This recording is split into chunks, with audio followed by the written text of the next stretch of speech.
студиядамыз. Бәрі видео түсіріп жатыр. Қараңыздар. Бұл жерде Аида, қыздар, мықты бәрі. Енді менің екеуі жігітімен қызы отыр. Мен мақтамын. Тырнағымды ауыстыру керек. Уже бүгін екінші тырнақ сынды. Уақыт болмай жүр тырнақ істесеге.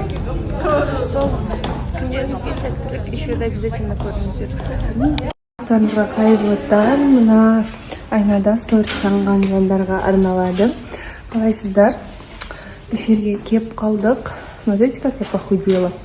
Это просто шоктан шок. Қолым жетеді ғой мына жеріме. Күндеріңізге сәттілік. Біз бүгін эфирдамыз. Эфирде обязательно көріңіздер. Қызық болайын деп тұр эфир.